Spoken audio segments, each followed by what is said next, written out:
show. Always Irish show. Always Irish show. Sometimes it's good to just yell about football. What are you doing? Don't do this to me, Harry. The Ohio State. It's Ohio State. What do you mean the? It's a poison. I almost stroked out and died over it. I'm glad to be at the party. I'm mad we're this late. You ain't a captain of nothing but a sinking ship. That helps the defense without them even doing a damn thing. Doing a damn thing. The call-in line. 312-988-15. You tell Johnny all you've heard and seen. No Irish. No Irish. No Irish. No Irish. Yeah, that's right. That's right. Welcome in. Welcome back, folks. Just another lazy week in June. You know, no football to talk about for months. Here we are, wallowing in all of our questions and our wonders about the recruiting class and what are we going to do against Texas A&M. We still got like 80-something days, you people. 80-something days we still have. This is going to be a long grind. It's going to be a long summer. It just is. Why do I look delayed on the screen a little bit? Somebody tell me if you're noticing that. I'm seeing a tiny little lag that's going to drive me nuts. Maybe it's just me on a Monday dreaming. Maybe I'm off to a slow start. Anyways, thanks for being here. I got a lot to go over today. I want to go over I pulled up Twitter because I want to show something on Twitter. And when you use this streaming program and you pull something up on Twitter, I feel like it separates like the attention span of like the internet and what it could do. And then it's lagged until I exit out of Twitter. Maybe I'll do that first so we could get it out of the way. And then I'll exit out of Twitter and we'll see if it'll reconnect just me, full focus and all that. Angela, good to see you. Good to have a Rudiger here. Always Irish senior. Good to have Dad in the mix too. What's going on? 937, you're going to be the first one up. I see you on the telephone lines here. Couple things here. Number one is June is setting up. It should be a big recruiting month for Notre Dame. It should be a big recruiting month. And there is a lot going on right now where I'm being told, prepare for this, prepare for that. This guy might commit, like, and all the names are good names. They're not like RKG Central. We're getting a bunch of Johns and we're going to run out there and win some football games. No, these are legit dudes that could, if you land a handful of them or four of them or whatever, I think it changes the calculus of this class a little bit. When you add these guys to what we already have, and if you're able to retain all the other guys, I think we're going to be in a good spot. And I'm getting excited about it. And I don't want to overdo it, but there's some really good things brewing here that I want to go over. Here's one question I have for you. And this is for the chat. This is for the phones, whatever you want to do. If a guy's committed to Notre Dame, verbally committed, and then he says, I'm going to take a visit to, let's just say Alabama, for example. How should Notre Dame handle that? How should Marcus Freeman handle that?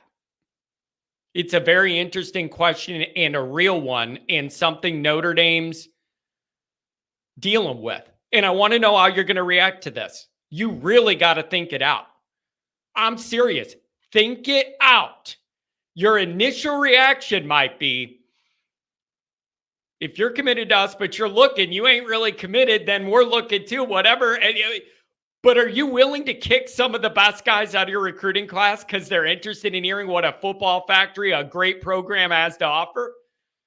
Are you going that far? Are you going that far? Does that approach work in the modern era when these guys have all these things offered to them and available to them and all these options and they're all making money? Can you even take a hard line stance and say, if you look anywhere else, you're out of the class or whatever? What? And if you do the whole you're looking, we're looking, we can't guarantee you else thing, if you are one of the top guys in the class, who cares? You know Notre Dame's going to want you. You're not a 3-star guy holding on to your dream spot in Notre Dame. If you're a 4 or 5-star guy and Notre Dame tells you, well, if you're still looking, we're still looking, we can't guarantee you a spot, I would go, so what? I'm the top. I'm like one of the top guys committed in your class. What are you going to do? Bump me out for a 3-star with John's body? I'm real scared. So I don't know how you handle this. But I'm interested in knowing what you guys think. So let's get into the introduction. I want to go over a recruiting item, and then we'll take some phone calls. Maybe I'll do my little Twitter thing early to see if we could get it's not a bad lag. It's not an internet issue. It's when you're pulling up another screen and then it's kind of between both with its focus or whatever. I don't know, but it's annoying me on a Monday. So I'll do my Twitter thing, clear it out. We'll see if we could get a little clearer reality here. So welcome in, everybody. Thanks for being here on a Monday morning in the summer. I hope everybody had a good weekend. This screen is driving me nuts. I'm about to put my fist through the screen, and that isn't going to be good for everybody, but it's bugging me. Yeah, I did see those Lamborghinis Texas has. It's amazing what some oil money does. Bro, it's unbelievable. On one day, I look on Twitter and Lincoln Riley's literally having like a party at his house with waitresses and catered food and a live DJ overlooking the ocean somewhere in LA. The next day you look and it's Texas and they got recruits coming and it looks like a Lamborghini dealership outside, all different colors in the rainbow, baby. Whatever color you want, they got something for you. It's unbelievable. We live in wild times, and it all comes down to prioritization.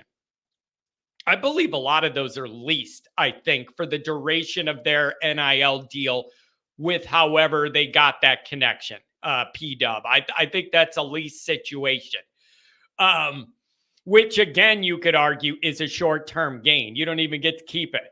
It's whatever. It's just a wild new world, and what it really comes down to is priorities. It really comes down to your priorities and what you're looking for and what you value. A couple phone calls here. We're going to get right to you. 937-818. It's been a while, 818. Looking forward to speaking with you. All right, let's get through this so I can do my Twitter thing. And Brian, I get that. The Lambo look is trashy. I do understand to an extent that it's almost like cartoonish when you go out of your way and do the Lambo thing, the bright color. Like, I totally understand what you mean, that it's like cliche.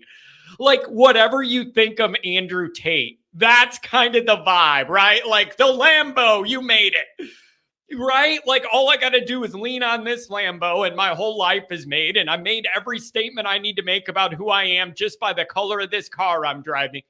I totally understand that. I really do. I get what you mean by that. They could keep it. I guess. It's going to lose its value quick, like every vehicle. As always, you can find the program on YouTube.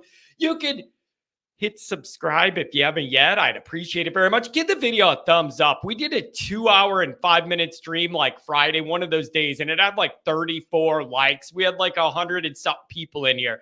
It really does help me. Go ahead and hit the thumbs up. I know you can move it. What color's your Bugatti, John? Notre Dame green. What do you think? Dark Notre Dame green with the Always Irish logo on it, obviously. On Twitter, search bar Always Irish or at alwaysirishnd. Emails alwaysirishnd@gmail.com. Audio only. Anywhere you want it, you can get it. If you don't want to see my face, nobody blames you for that one. Call-in lines. 312-900-8815. Dial it up. Tell Uncle Johnny all you've heard and seen. USA Today Irish Wire. You can read all about it. Patreon.com/alwaysirish. It's the former captain, leading tackler Mike Goolsby and myself breaking it all down. We had a really deep dive episode last week. We get good when we go 5 layers deep into the nuance of every Notre Dame topic. That's what Patreon allows us to do. and YouTube isn't the best format for it, like deep dives. And it seems like everybody's appreciating how deep we're diving into a lot of this stuff.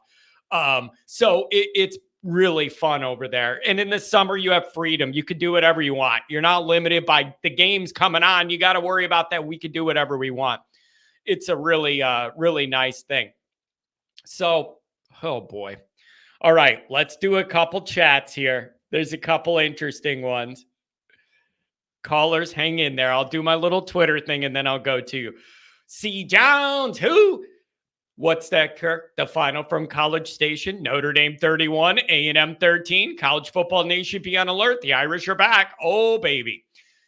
Whatever it looks like, if we could get that score, Johnny's going to be a happy boy. And it's going to put me in a really good mood the next day to watch USC and Brian Kelly play. That's the thing, you guys. I'm really interested in that game between KC. Only if we win. It's the next day, right? We have Saturday and it's the long weekend and everything with the holiday. So we have Saturday and then they're going to be Sunday. I'm supremely intrigued and invested in that game only if we win. If we lose the first game of the year, I'm not going to want to look at any football till I have to again, and it's going to ruin it all. You got, for selfish reasons, for the whole weekend, you got to win. Mark, Deuce Knight, MVP of the 7-on-7. His arm strength isn't impressive. He's got a rocket. He's different. And when you watch him whip that ball around all lefty and he's different. He's different. He's different. He's different. Oh, John, is he that polished? Is he the... I don't know. I'm just telling you, as an athlete and a Notre Dame quarterback, his skill set is different. And that appeals to me very much. Here's the issue. Every single day in my life, I get messaged 5 more Deuce Knight rumors. Every day in my life, you guys. There isn't a day that I don't get DMs, some rumor, get linked to some article, get a text message. What about this? Somebody said this is happening. Every single day, there is a different Deuce rumor, and it's up to you to figure out the realities of it. Do you think he's stringing Notre Dame out here and then old Lane Kiffin's going to pull him away at the end? Or do you think he's sticking with Notre Dame? All I know is this is going to be a major anxiety till it's officially done, and it's just a concern. It's just a concern, and it's just like I want to look at what he's doing. Oh, Notre Dame, everything. Notre Dame trying to recruit other Notre Dame guys. All of it. I love it all. His relationship with Notre Dame and the staff and Freeman. I love it all, man. I love it all. But every day there's another rumor. And I don't know where they're coming from. And I don't know if any of them are true or if it's just people generating drama, or there's some of this too. Notre Dame fans self-sabotage, setting it up to expect the worst and kind of preambling it so that if it happens, they're already used to the idea. I swear to God, that's a real Notre Dame thing. It's a real Notre Dame thing because we've been so tortured so long. I believe the self-sabotage setup is a real thing with Notre Dame fans where they will literally convince themselves something bad's going to happen so that if something bad happens, they're already ready for it. I'm telling you, it's real. The scar tissue that I wish you saw. We have it all with Notre Dame ball. I'm telling you, there's real scar tissue here, man. And Notre Dame fans are fighting through it. There's real scar tissue here. And the better the recruit, the higher the problem. I'm telling you, it's real. The self-sabotage, Notre Dame, get out of the bad news, put it in your brain, get used to the idea. That's real. It's real. Then we got Larry. More great news coming. Go Irish. Oh, that's what I want to get to on my list. That's on my list. You're on the list. Look at this. Here we go. Will he be hard again? Personal problem. Can't answer that question. Deep down, look at this. Deep down, we all know the pain is coming.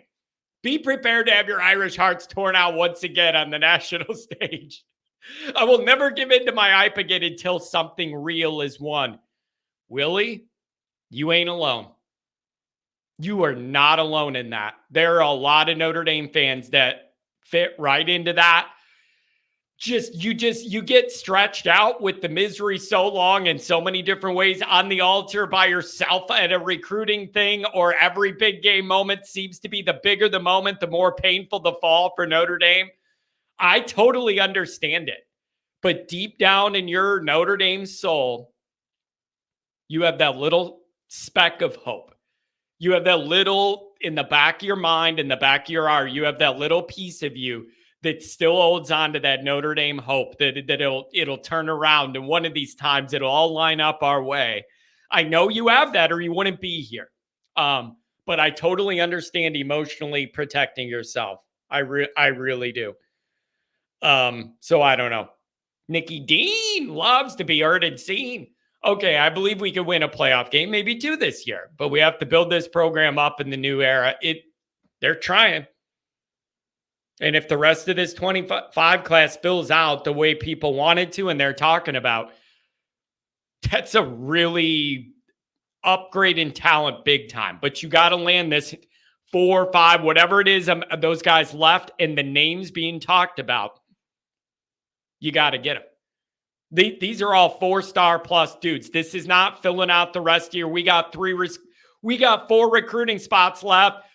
All of our big guys are off the board. Better go get 4 John Kennedys, RKG. Oh, no. This ain't that. The end of your recruiting class needs to be better guys, not lesser guys. Look at Adam. You're so full of crap, Adam. Enjoy your summer, people. Let's start worrying about football in August, says the guy who burns out my phone with different Notre Dame text messages, all of them a different worry than the day before. Adam, who you crapping? Give me a break. Every day, Adam texts me something ambiguous like, week 1's a must win, or like, we got, this has to be a good year. Talking about the recruiting, Adam. I don't know what are you on this morning, buddy? You're not fooling me. Here you go. Tom, if they take a visit elsewhere, they are no longer committed. Would you think your wife was committed if she went on a date with another man? She ain't getting these kind of offers. That's the difference. She ain't getting these good offers, man. I'm just telling you. It's different. It's a tough stance to have. It is. If you are a top guy, like, does that help Notre Dame? Thanks, Rodney, for the $2 hour. I don't think that works in the modern era anymore with these top kids. I just don't think it does. Okay. And so if you tell those top level kids, oh, if you visit, then you're not anymore. Well, then they're going to go to all the football factories and go, I don't need to deal with this, man. I'm a top guy. I'm going to take my time, take my visits. I'm just saying, I don't know what the answer is. But if you tell them, if you visit, you're out. That's your best players in the recruiting class. Where does that leave you? It leaves you being a hardliner and having a line you're not willing to cross and establishing boundaries with your recruits and all that. And you feel like you're keeping it on track. But if enough of those guys are like, yeah, no, I'm not even going to mess with you then. I'm going to go get wined and dined, possibly 69 at all these other places. Where does that leave Notre Dame? Then you have no chance to land those guys. I don't love it. It's a bad spot to be in. It's a bad spot to be in. So I don't know how Notre Dame should handle this. I saw when Taylor visited and it was on Twitter and he was at, I think it was Alabama, and all the Notre Dame people were saying, get him out of the class. He's out of here, blah, blah, blah, blah, blah, whatever. What, are you going to do that to your highest rated guy in your class? That's seriously, do you have the balls, Mr. or Mrs. Notre Dame fan, to do that with your highest rated recruit in the 25. If you go to 247, whatever it is, the number one highest rated guy in Notre Dame's class is Taylor. He takes a trip to Alabama, but is still committed to you. Are you really going to go, nope, you're out? All right. Where does that leave you? I don't have a good answer. The best answer needs to be, you hope you did enough in your messaging and your recruiting and all the stuff you're doing that those guys go to Alabama, they go to USC and whatever, and they really do feel and see this is different. This is different. And Notre Dame has a totally different feel, and we're attracted to that. And you could clearly see the materialism and the shallowness of some of these other opportunities, the Lambo in front, the pool party at Lincoln Riley's, whatever. That's your best hope, is that you pitch these guys and build a good enough relationship with them that they could go take these trips and understand the difference. At the same time, you're asking for a lot of maturity out of these young guys that see money they've never seen before, cars they've never seen before, ladies they've never seen before, all of that stuff that's in the mix. All of that stuff that's in the mix. So I don't have the right answer for this, but these Notre Dame fans on Twitter responded to him visiting by saying, that's it, you're out of the class, you're no longer committed, we don't want you, you're a traitor, you're out of here. Get ready for a roster full of people that look like me, if that's what you want to do. If you're going to handcuff some of the best players in the country from visiting like that, you're not landing them.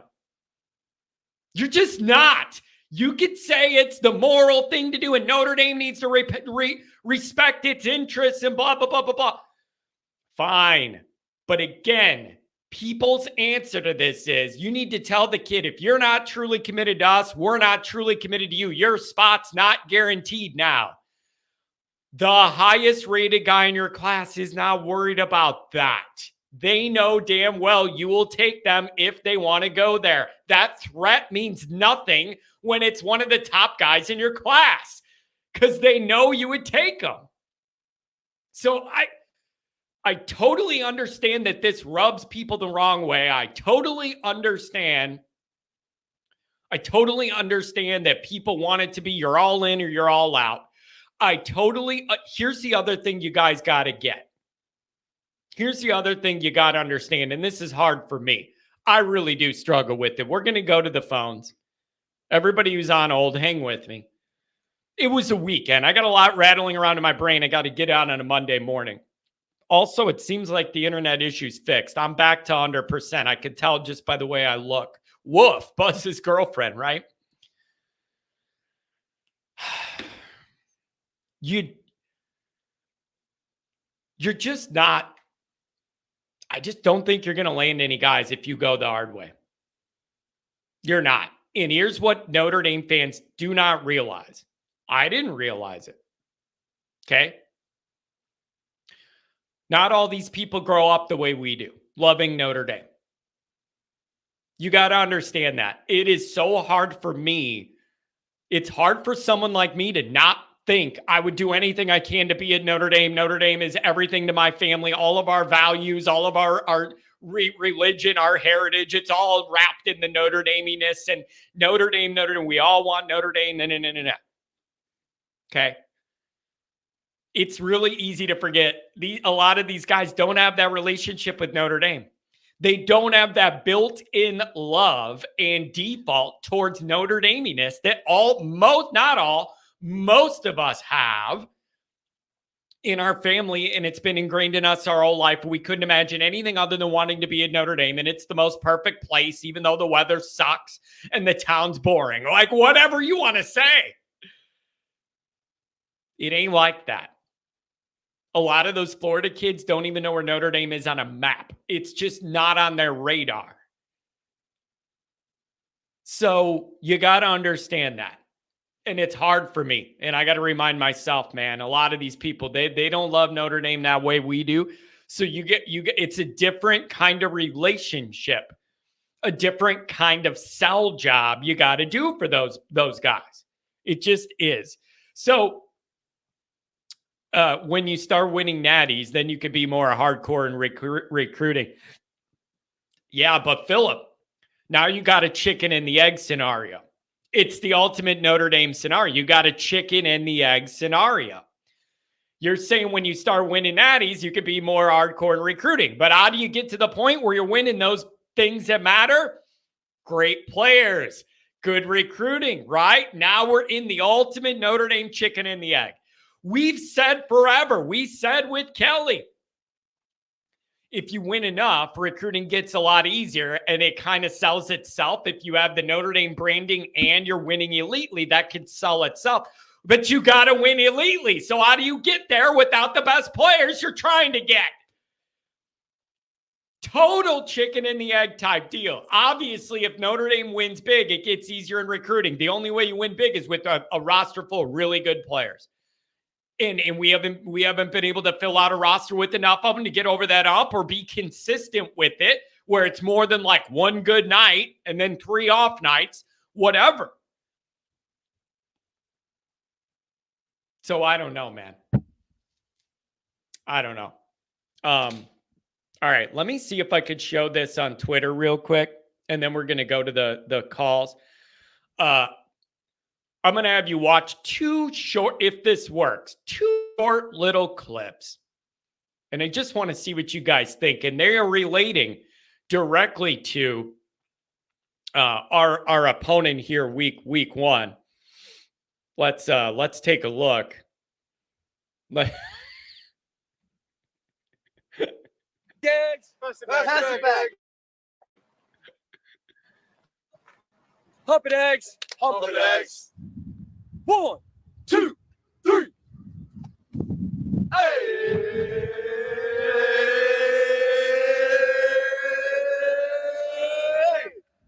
Dig 'em, Aggies. Hey! Woo! Pass it back, eggs. Pass it back, eggs.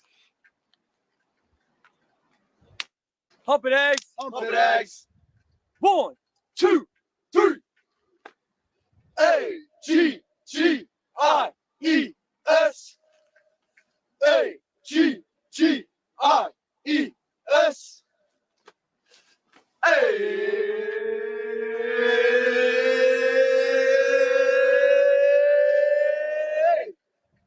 Fight 'em, Aggies. Hey. Woo! Eggs. Pass it back, eggs. Hump it, eggs. Hump it, eggs. Bro, what is wrong with these people? What is wrong? Now look at this one. Anything they could do, we could do better. What do you guys think about this one? Anything they could do, we could do better. Let's go. Go, go, go, go Irish. Go, go. What's the name? Notre Dame. Go, go, go, go, go Irish. Go, go. What's the name? Notre Dame. Go, go, go, go, go Irish. Go, go. What's the name? Notre Dame. Go, go, go, go Irish. Go, go. What's the name? Notre Dame. Go, go, go, go, go Irish. Go, go. What's the name? Notre Dame. Go, go, go, go, go Irish. Go, go. What's the name? Notre Dame. Go, go, go, go Irish. Go. All right, I'm exiting out of that. We're done. I'm just telling you, man. It is the creepiest. It is the creepiest subset of people I have ever seen. It is genuinely, don't turn your back on your wife and your kids when you're at the game. There's something wrong with these people. There's something wrong with these people. I want it to be done with. I want them to be gone. I want it over with. Oh my God. That's so creepy. Mark with glasses, by the way. Mark with glasses did that, set that up. He's undefeated on the internet, on Twitter. Hey, that's a Mark with glasses special. Kent says, I'm suing John. Why? What did I do? If they could do it, I could do it. So, we just wanted to put our best dance moves out there. It's weird. They got the jazz hands. That's the one, you guys. That's the one. You could do whatever you're going to do. Go A&M. We drink oil out of the ground. That's why our brains are poisoned. You could do whatever you're going to do. But when you start doing the jazz hands, I'm calling the authorities. Do you feel me on that? You could do the male. Notre Dame has a couple male cheerleaders and they yell into that cone in the end zone and then they lift the girl up and catch her. I'm just telling you, when you get into these jazz hands, spirit finger thing, there's something ain't right. For a dude to be dressed in overalls and do this out on the feet, there's something ain't right. It's just not natural. There's something not right about these people. I can see it in their faces. They have a disorder. I can see it in their faces. They have a disorder. There's something not wired right. You can look in their faces and see it. They ain't wired right. And I don't like it. I don't like it. So, whatever. All right. Now that we did that, farmers fight. Y'all won't ever understand. I don't know. Native Texas. Are you an A&M guy? I don't recognize your name. Do you want to tell me what this is all about? Because it has me on the verge of calling DCFS. Like, I can't. It's just too weird. I just can't handle it. Everything about it's so creepy. What am I missing? It's not clever. That's the other thing. Okay, so apparently you are an A&M fan. I'm happy to have you here. Maybe you can explain it to me. But creepy, weird. Here's the other thing. Not creative, not funny, not edgy. That's the other thing that bothers me. Right? It ain't for y'all. I mean, I'm glad. I want you to stay away from us, but that doesn't mean I can't want to understand why it's happening. I don't want it to be for me. Trust me. We don't want it to be for us, but I do think it's fair to wonder, what's the story? All I'm asking is, what's the story? It's about tradition. Yeah. I know, as a Notre Dame guy, I can't possibly understand anything about old football traditions, right? Is the tradition that you're going to be creepy for decades and then get creepier over time? Is that the tradition? Is that it? Like, you're going to be really bizarre and creepy and then it's going to get more intensified as we go along? Is that the tradition? Is that what it is? Super creepy, super awkward. And the main thing is, if it was funny or truly creative or innovative or like edgy in any way, I could get down with that. It's not. It's not. It's all corny. It's not funny. It's very awkward. And you got to understand from the outside that we're scared. Like, those people are creeps. And I just don't trust them. I don't want my people anywhere around them. It's just weird. You're creeped out and sad too on the 31st. All right. I like this. Let's get some Texas A&M people in here. It's one group I've never really interacted with until now.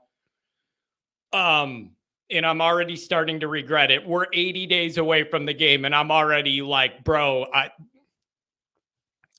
I got DCFS on line 1. Stay away from all the kids. You think I'm kidding? I don't trust certain things. This group on the list.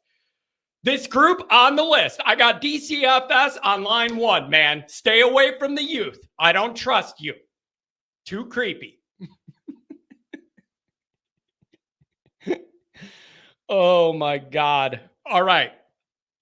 One more thing, then we'll go to the callers. I've been saying that for 34 damn minutes. Mikey pulls, Cotter, did you secure your A&M tickets, Pat? No! No! No! No! No! No! Pat's not going to this game. Every big away game Pat goes to ends in the most painful, Notre Dame-iest way of all time. Pat, you're not allowed out of the state. No. You name a big game on the road. Pat was there and Notre Dame lost in the last second, and it was the most painful thing ever. Clemson Hurricane game. Florida State. Oh, we won it. We beat Jameis until we did. You name it. You name it. Pat's been there for us to blow it. You're not allowed. Pat, I'm going to sleep outside your house and slash your tires, bro. You ain't going anywhere. You ain't going anywhere. Every big moment, Pat goes, oh my gosh, I got to go. I don't care how much it costs. We end up losing in the last second with like an awful call or the worst thing ever. Stay away, Pat. In all the big home games too, man. We'll get you some barbecue, Pat. Come on down. There's a Southern tradition John's interested in. As picky as I am with food, you make me some good barbecue and all that. I'll eat that. I'll eat that, Pat. Come on, dude. Pat. Don't. Your record is like 0-12. I'm dead serious. Pat's record in these moments, it's literally 0-7 or something in the last 10 years or whatever. Every single one of them. And each one gets more painful than the next one. Each one just gets more. Oh, no, Jay. So you mean me dancing in the corner?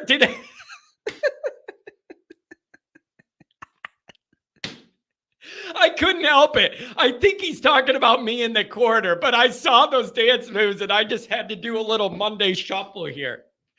Get the blood going. I got to get the blood going, man. The owner at my job is an Aggie.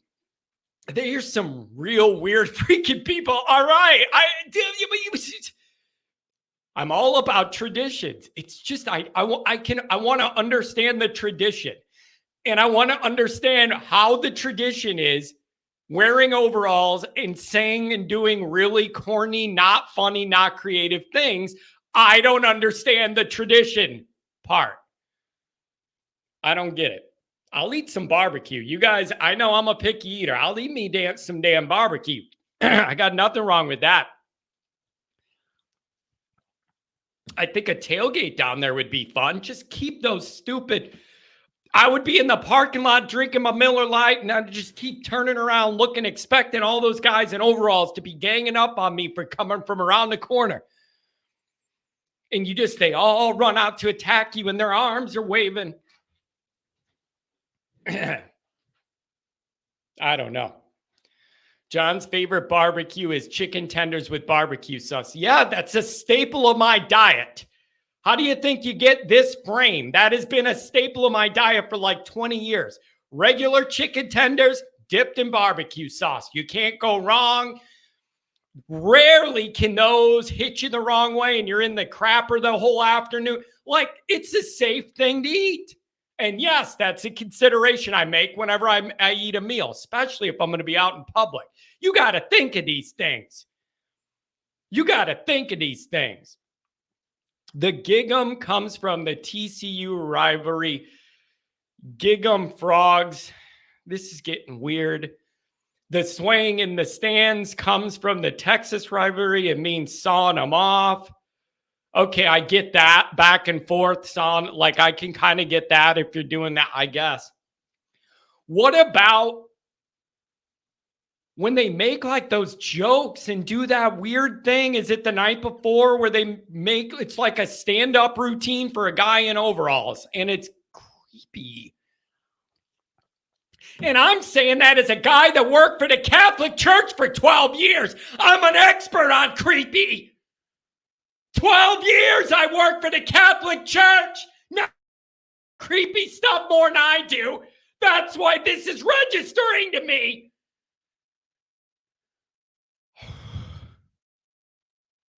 Chicken fingers? Yeah, what do you got a problem with chicken fingers? It's breaded chicken. It's delicious. What's the problem with that? Give me a break. Boy. All right. Let's try and get back on track. We're weird, but not the same kind of weird. I got a problem thinking you're in the ballpark. I just read some breaking news from a student group on campus that had some issues that could overlap into some of ours. We're not that far away. John eats his eggs scrambled. How else would I? What are you talking about? John eats his eggs scrambled. Yeah, of course I do. Is there another way? What do you think I'm going to do? One of them people that crack a barely dead chicken in there, and then I'm letting it all leak around, and you got the juice all over it. It's freaking disgusting. All I see is scrambled chicken. When people eat those eggs that are all runny, and it's like looks like it's half cooked to me, and it's slimy and runny. If you're going to eat a dead chicken, you ain't even going to let hatch to live. At least fry the whole thing up. Am I out of my mind today? Is this just the day that I'm out on an island by myself? I'm dead serious. I can't stand looking at those eggs and they're all runny all over. Bro, you're denying that chicken its existence no matter what. The least you could do is fry them up good. Not have half of them leaking down the plate. Awful. Raw eggs shakes. Yeah, you know me. Next time I'm training for a marathon, that's what I'm going to do. I drink a bunch of raw eggs. So what? I can build up my muscles? Is that what I'm doing? But dude, I'm dead serious. It is really weird to me to see those runny eggs and people are eating them up, and it's like it looks like you halfway tried to cook it and then halfway didn't, and it's all runny on the plate. Oh, you cook them scrambled eggs and you cook them good. Even I'll put a little pepper on there. Ooh, John's getting spicy. I'll put a little dab of pepper on there. Yeah, I'm talking about the yolk. I'm talking about the chicken part. And you're denying it its existence. You need to at least finish the job and fry that thing up. Not have him leaking and running all over your plate into everything else. I got some hash browns over here. The last thing I want is a runny dead chicken juice all in my stuff. Stop overcooking anything, John. Oh, I'm the master at that. I'm the master at that. Here's my philosophy. You can tell me if I'm wrong. All right, we're going. Pat, when you cook breakfast, you scramble those eggs up perfect. You scramble them up on that big thing with the hash browns and the bacon and the sausage, and it's all scrambled. You do it right, Pat. Dang, Johnny Pepper, that's wild. Yeah, even I'll put a little pepper out there. Oh, I'm the master of overcooking stuff. You know why? Just safety. Just safety. What do I value more? Not having the runs for the next 2 days, or this steak tastes a little better because I undercooked it or something? No, I risk it on the overcooking always, because I don't want to get too, oh, this burger, I want it, almost not done at all to get more juicy flavor. Yeah, juicy flavor in the toilet. So I overcook most of my meat. I overcook. I would much rather safe side. It's cooked. Safety first over me eating some half raw meat to get more flavor. No. I don't need more flavor. I just need nutrients to exist. Okay? John, you have to have a little blood. Yeah. Sounds delicious. I'm just saying. Pat makes a mean breakfast, though, man. All those parties, we would all just party and pass out, wake up on the couch somewhere. And Pat would be up there in the morning scrambling. He would have the chef hat on. He's scrambling. He's doing the flipping the egg thing that them guys do. What is it called? The hibachi or whatever. Pat's over there. I'd wake up and Pat's up early in the morning. He's flipping the eggs behind his back. Woo!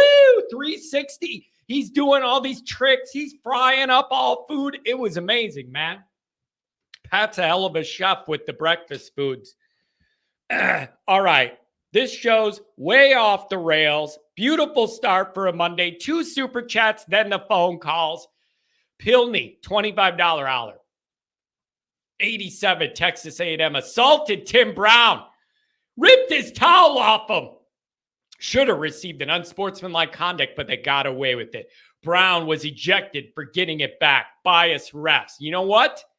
Here's what I'm going to do, Pilney. I'm putting that one in the old quiver, and I'm going to start holding that against them. I do remember that now. Why don't you leave Timmy Brown alone? Run up Eisman on your ass. Leave Timmy Brown alone. Oh, Tony Roberts. I just remember Tony Roberts. Timmy Brown. You know that voice. You know that voice. You know what I mean. If you're of my age, I don't know why I just had a Texas A&M accent. If you're of my age, you will know. You will know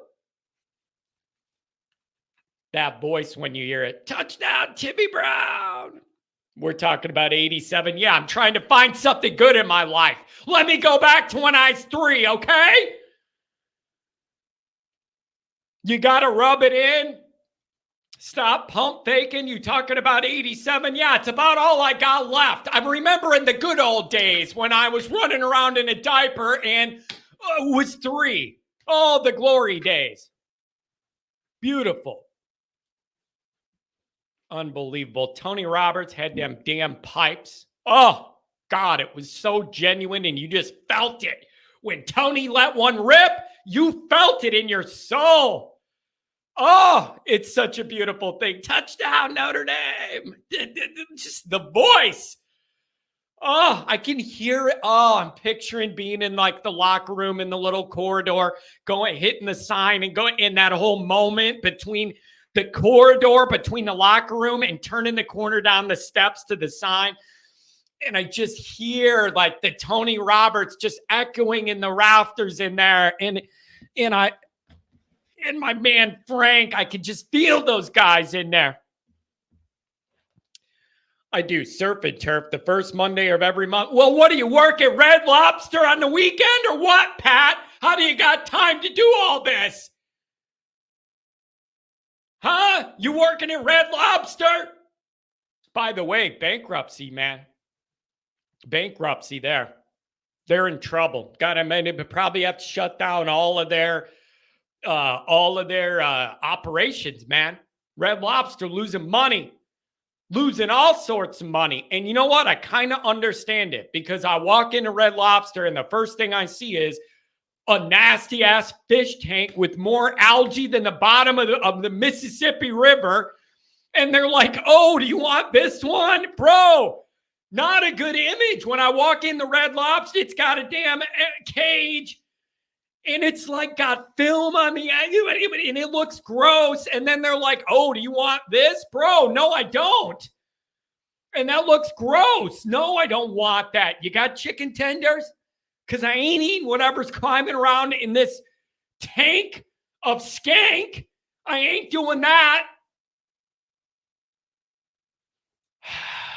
Anything else you guys want me to yell about that's not about football? Let me have it. Somebody cut up a video of me dancing to the video of me dancing so we can put that out. Jay, think you already did. Who just said, what did you say?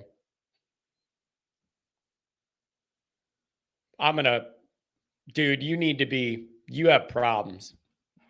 Should I hire Pat for a breakfast theme night at the ballpark? I need a way to bring in fans. Yeah, you need a way to bring in fans. All right. And you know what it's called? It's called Sell the Team and Go Away Forever. That's what it's called. Sell the team and go away forever. And that's me being nice, Jerry. That's me being nice is saying just, sell the team and go away. But I have some other ideas that could speed up the process for you, Jerry. that could give me a respectable baseball product where half my summer wardrobe isn't collecting dust in the closet because I'm embarrassed to wear it. There are easier ways than you deciding to sell the team. Nature could just happen. I'm happy either way. $5 holler for John Simpson. What's going on? Seafood platter for John includes, I'll eat some of them. What are them little things? Breaded fried shrimp. I could eat a couple of those. White fish that's breaded, whatever fish and chips is, I could do that. Don't get me started on any of the other stuff. Don't even suggest, oh, John, we're going to go to this fancy seafood place, and they give you a 2x4 with a trout on there staring at you, full eye open, mouth open, right when you're eating them. You people are cannibals. It's sick. It's sick. I see on Twitter all the time, look at this luxurious, fancy meal. Looks like you dragged a dead fish out of the gutter at the end of the pond, put it on a plank of wood, sprinkled a lemon on it, put some grass on top, and said, here you go, that'll be $100. And while you're eating this fish, he's staring at you the whole time. It's like a scary movie where you could, the eyes move around with you. That I call it plank fish. Plank fish. Here you go. Here's a piece of wood with a trout on it. And you're digging into his stomach and he's looking up at you with that eyeball. That's the stuff of nightmares. That's the stuff that you never get away. You can't get away from. And don't get me started. We already did this with the, what are they called? The raw shellfish, whatever it is, when we're in Florida, right on the beach, and you go to these bars, and they have they call it a cold bar or whatever, and, oh, I'm thinking a cold bar. Let's roll, baby. The Miller Lights aren't even going to be sweating. They're going to be so cold. Let's go to the cold bar. Give me some of my cold Miller Lights. No, what that really means is you walk by a bed of ice, and there's broken what looks like shells with a bunch of slimy goop inside of it. And all the rich old people are like, oh my God, I gotta have this. I gotta have that. Those Florida people, the ones that look like they're a leather boot. The ones whose skin looks like a belt down in Florida. You know the type. They're 160 years old. They're never gonna age another minute. We gotta get... And these people, they're drinking, they're sucking, they're slurping what looks to me to be just a raw shell with something gooey inside. Are you outside your mind? Unbelievable. I take it John has never dressed a deer. What do you want me to do? Put him in a nice suit and tux for the evening or what?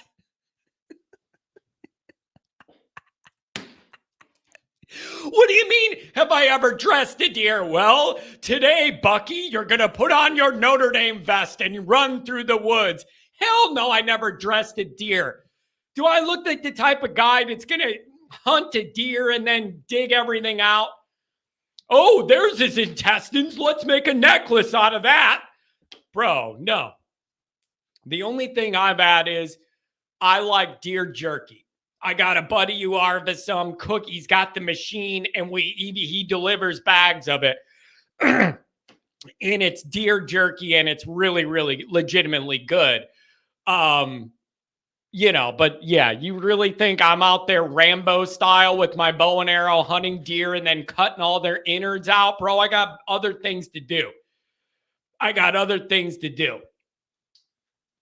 Anyways. Wow. All right, I'm so sorry that this happened. But in another way, I'm also just not. I'm just not. Like, dude, it's the summer. This show goes wherever the hell it's going to go. Maybe we could all have a laugh. But I'll eat that deer jerky. But if you're telling me to get down there and pull out a noose and, you got to empty out this, bro, I'm just not doing it. I'm not doing it. I ain't doing it. Oh boy. All right. Let's rein this in. Okay, 937, you're up now. 818-618, you're coming up. 937, I'm sorry I did all that. Oh, it's okay, John. How are you doing these days? Oh, I'm doing good. Where the hell have you been? It's been a while. I know. I'm sorry. I switched. Our company is moving location, so they put me in a Cuba and not an office. So I can't call in as much as I used to. Oh, There's not as man. many people here today. So I thought I'd give it a call. I appreciate that, man. Thanks for touching base. What's on your mind in the wild world of college football in the middle of June? Where's your mind at? Yeah. Is it the NCAA court rulings? Are you looking at recruiting? What's on your mind in Notre Dame land or any other land? Yeah. So first, a couple of things. I just want to comment on the topic that you brought up about the top recruits allowing them to take visits. I think in this era, you have to let them take visits. Because from what I understand is that the players are making money when they go to visits now. So that would be I think J.J. Smith, he took a ton of visits to Florida last year and Florida State, and I think Georgia and Ohio State. You got to just be in communication with them as a coaching staff. But it's financially, there's an incentive for these players to take visits. Yeah.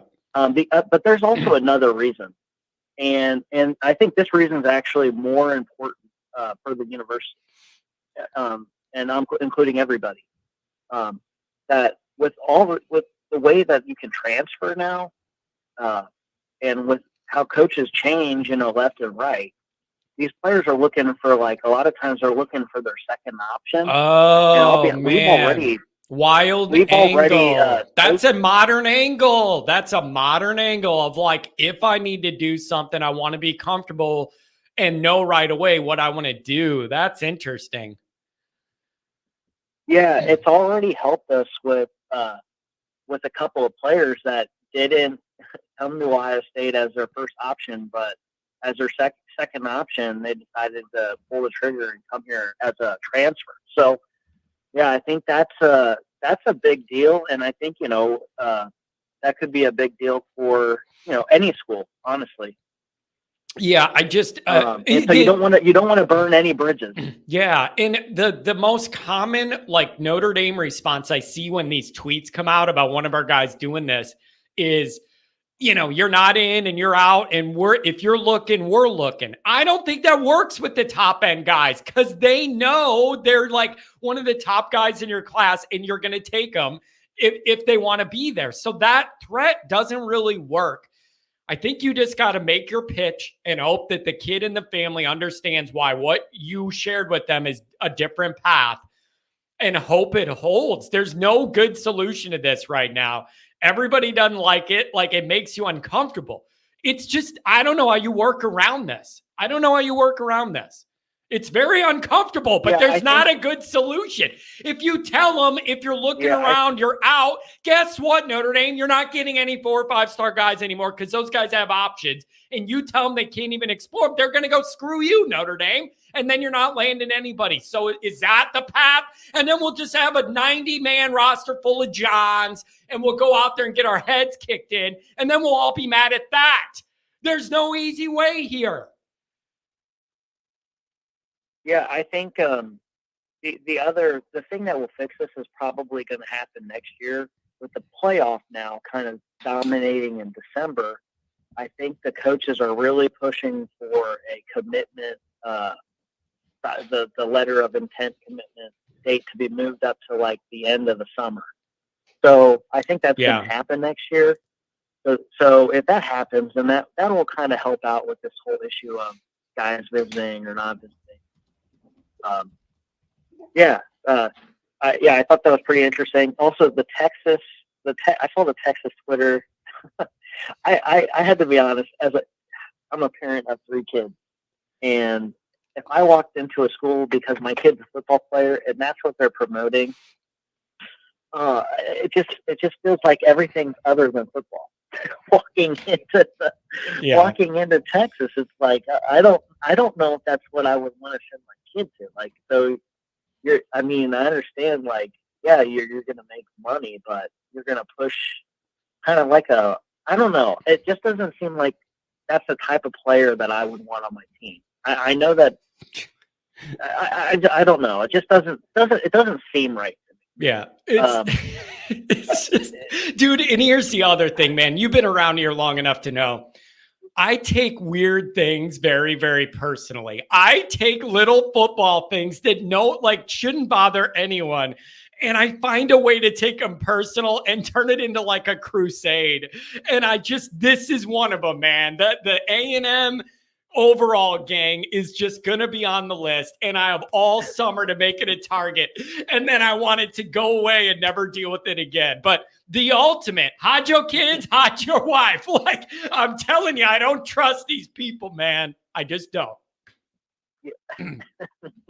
The other thing I'm thinking about this, like, wouldn't it make more sense for a college, instead of putting out Lamborghinis, like, to put out the Tesla trucks, because, like, they're bulletproof. You know what I mean? There you go. Yeah.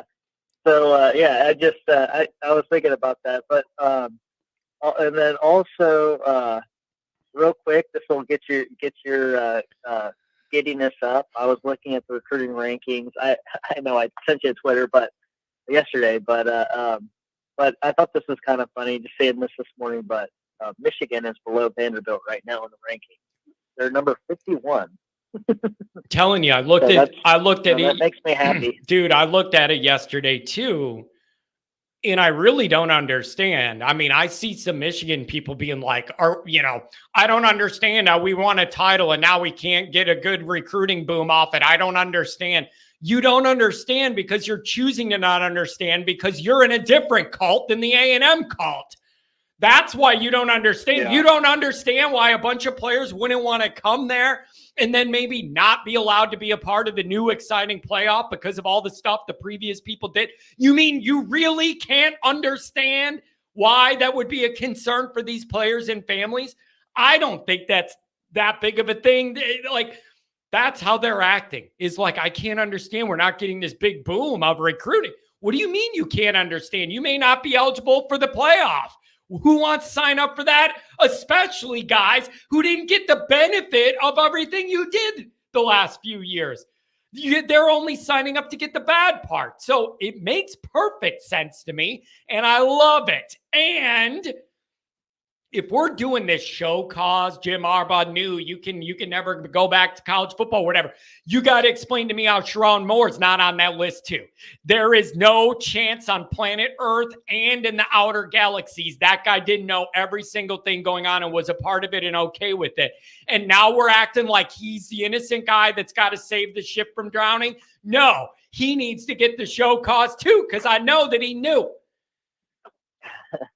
Anything else? There's a video of him standing right next. No idea. No. That's just no. You're being disingenuous. All that guy was doing was organizing future mailouts to send to potential recruits as a recruiting assistant.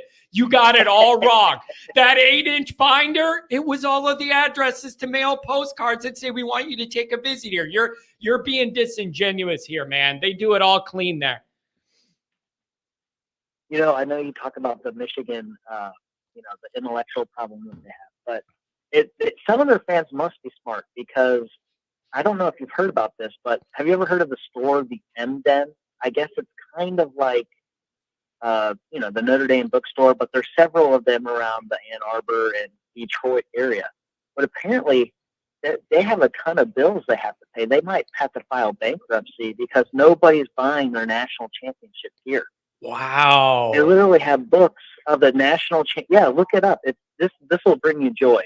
That does bring me joy. I am so petty. I appreciate that you know how petty I am, that this will make me feel good all day. Like, that's how petty I am. That's beautiful. So wait, why though? Is it because they even know they didn't do it clean, so they don't want to buy it and represent it and invite like harassment from the public, or like a guy at a bar being like, yeah, nice hat? Or what do you think it is? I think it's because they know that they're going to get caught, to come out, and then they're going to be embarrassed to wear the merchandise. You know what they're going to have to do? They're going to have to make a deal where they send it all back and they add an asterisk. They sew on an asterisk like on after once it out, and then they send it back to you. They add the asterisk on the hat, title champions with an asterisk, and then they come back. I love it, man. I see them struggling. I don't know if they'll pick it up late. I don't know about all that, but in Notre Dame's world, man, there's a lot of Deuce anxiety. That's what I like to call it in every way. The Deuce anxiety. He's a different kind of kid, the kind of kid we usually don't land from a part of the area. We don't have a huge lineage of success, Mississippi. And we all want him. He's doing good in the 7-on-7 and whatever. And there's a different rumor every day he's going to Ole Miss. So I'm just trying to I'm trying to keep the car on the road here till the end and have that guy be a Notre Dame guy, because it's a different path for Notre Dame when you get a kid like that.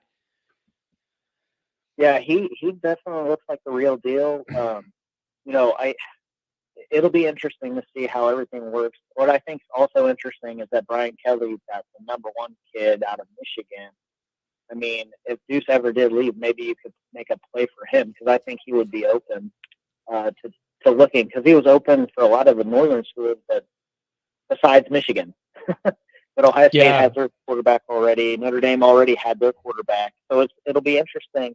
I think there's potential there. And then my last comment I wanted to make.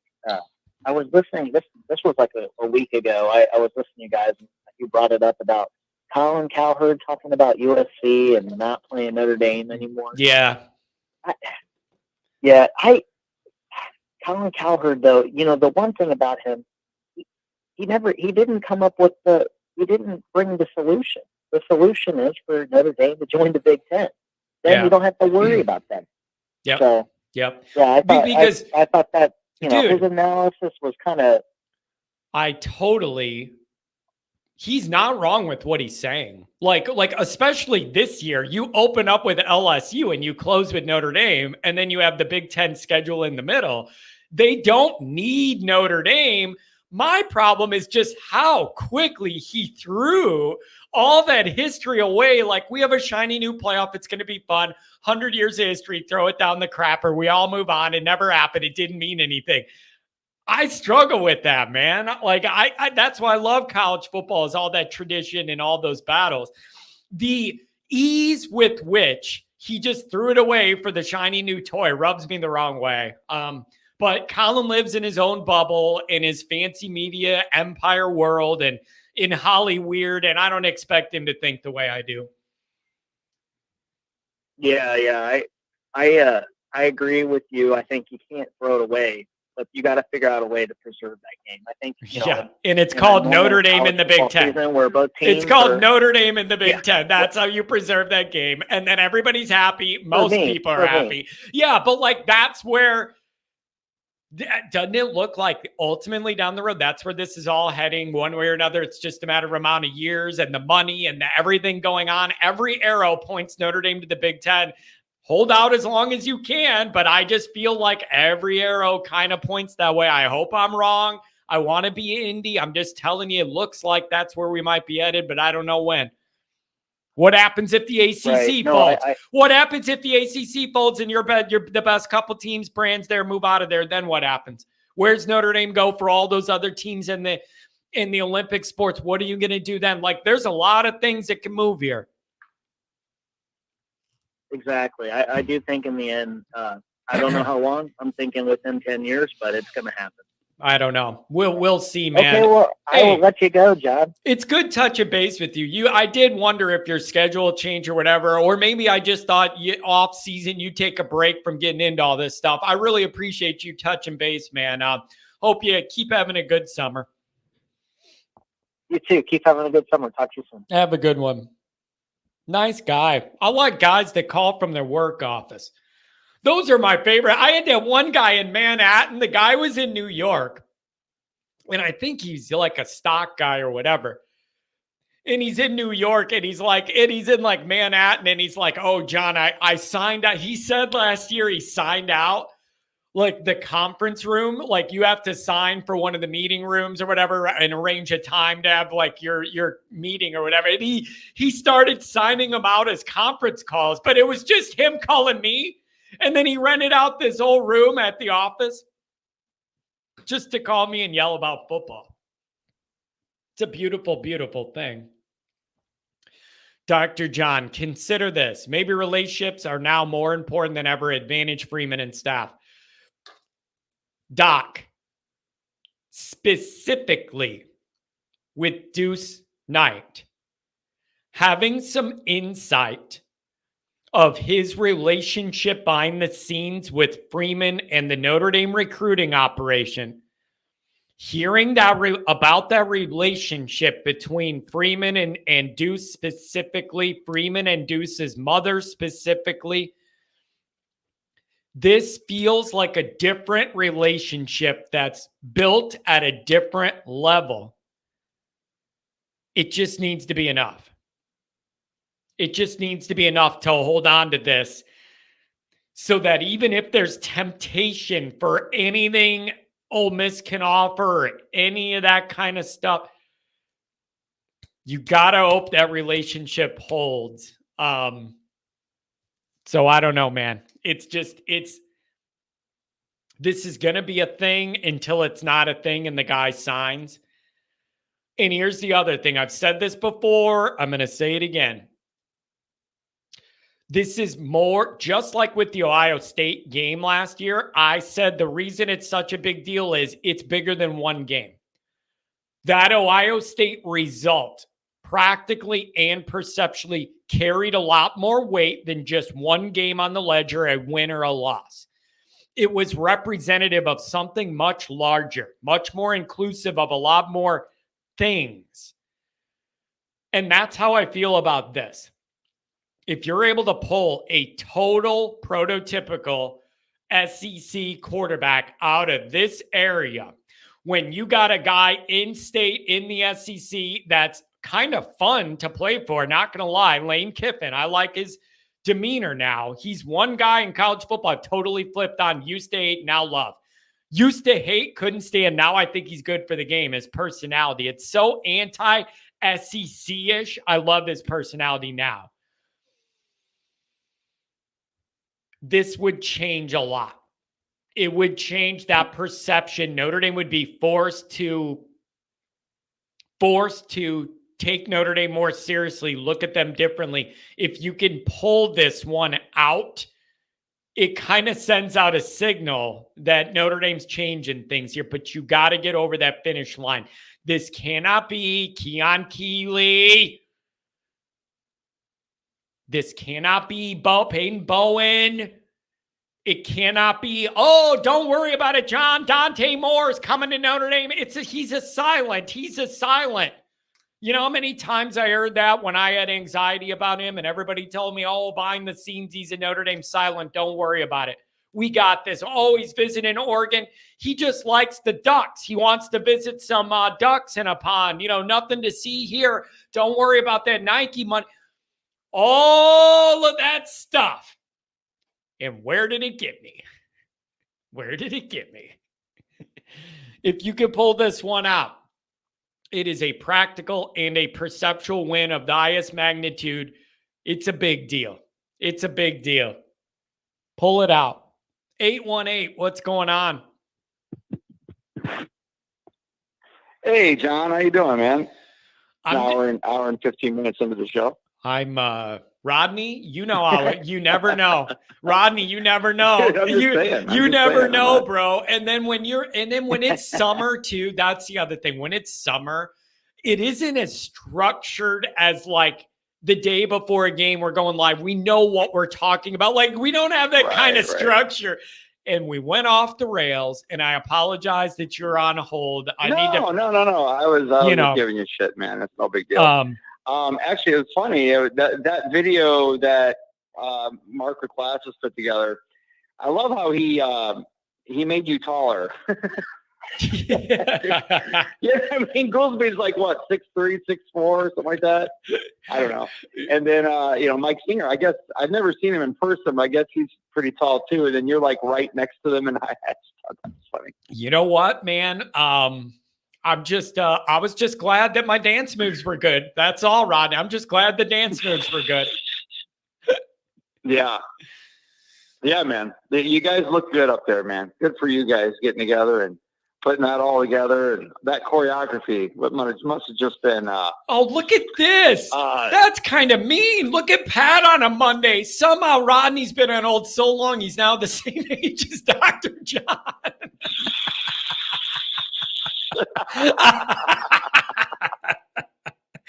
Pat, that's a little sharp for a Monday morning, Pat. I like it though. I like it. That's funny. That was funny. Good one, Pat. Man, Patrick, he pulls out those those anecdotes once in a while, man, and every once in a while, man, he'll throw something out there that will have you in tears. I know, and it's very specific stuff, and all the history we have. He'll throw certain things out that he knows. Only I'm gonna know the angle. Like I'll know the angle based on like it's a weird thing with that. Hey, Rodney, can I ask you a serious question about that recruiting? How do you think Notre Dame should handle? Yeah, man, absolutely. I want to know. I got nothing on my topic today. You ask the questions, or you bring it up, and we'll talk about it, man. I know. Free willing here. I know the way you think about Notre Dame in your brain and how often and everything. How would you handle it if you're Freeman in Notre Dame and your verbally committed top guys want to take visits to Georgia, Alabama, Ohio State, whatever? How should Notre Dame handle that as an operation? What should their response be? What do you think the appropriate messaging to the guy when they're doing that should be? How do you think Notre Dame should handle it? I thought it was very interesting to see all the reactions on Twitter when Taylor went to Alabama and people were all over the map. I'd just love to know how you would handle it. You know, it's actually a lot simpler than it is in practice, but I think Freeman's got it down. I remember years ago, Charlie Weiss talked about this. He said, if you're looking, we're looking. Okay, that's fair. It doesn't mean if you're looking, we're not still going to recruit you, but we're just looking elsewhere as well. You have to approach it like you are so confident in your school and who you're representing that, hey, man, we're building these relationships and we love you, but if you're looking, we're looking. But that also doesn't mean that that's not fair. I completely, listen, man, there's also another element you guys didn't bring up, and that is just the adventure of life. If I get a chance to go to some school, I don't know, West Virginia or something, let's just say, let's say I'm committed to Notre Dame and West Virginia comes calling. Why wouldn't I want to go there, man? Beautiful terrain. Yeah. I get to experience a new state and maybe meet some friends along the way. Dude, it's kind of like a girlfriend who's like, you're afraid that she's going to be cheating on you. And so you just kind of play it like, okay, if you're going to go out there, and then she comes back to you because she's like, oh, wow. So he's so high worth. He doesn't need me. And I don't think with Freeman it's a game, though. This is actually how he feels. I mean, he's building these relationships with these guys, but he's confident enough in himself and in the product he's selling that, go look, enjoy. It's not just, like you said, like the guy said before, this is now becoming a thing where the players can make money. I don't blame him for that. If you're getting money for that, do it. Why not? But I just look at it differently. I'm like, let's say I'm committed, and like the guy said, transfer too. Hey, maybe in a few years, my spot's not there anymore. Maybe I'm not living up to my end. Maybe it's just a completely competitive position I'm at. And maybe I have to, that's a smart move, actually. I completely look at this all differently now, man. If I had the chance as a high school player to go visit like 5 other schools, but my heart's with Notre Dame. Yeah, there's always that thing. You go somewhere else and they win you over and maybe you decommit, you go somewhere else. Fine.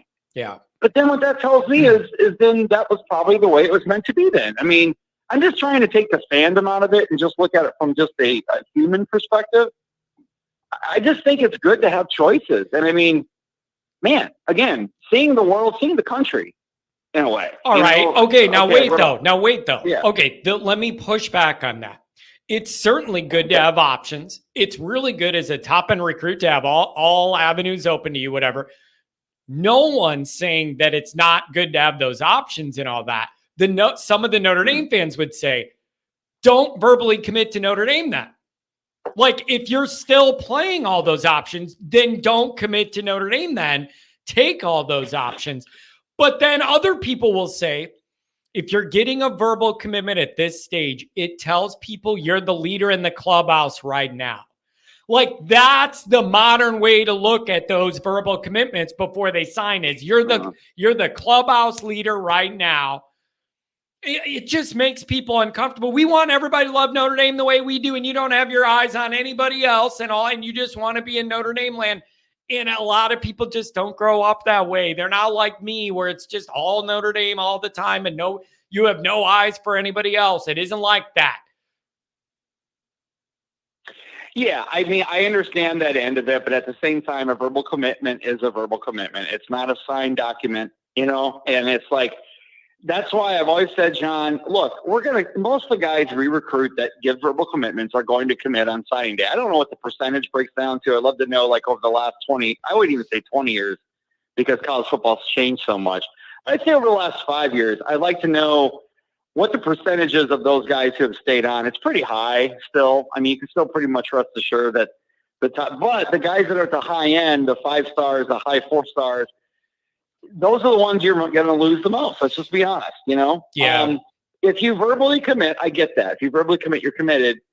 But again, going back to the thing about, well, what happens down the line if there's a transfer, I still think it's a good, I mean, I'm just saying, man, as a player, if I was a player, I think it would be in my best interest to see as many schools as I can, even if I am verbally committed. Why not?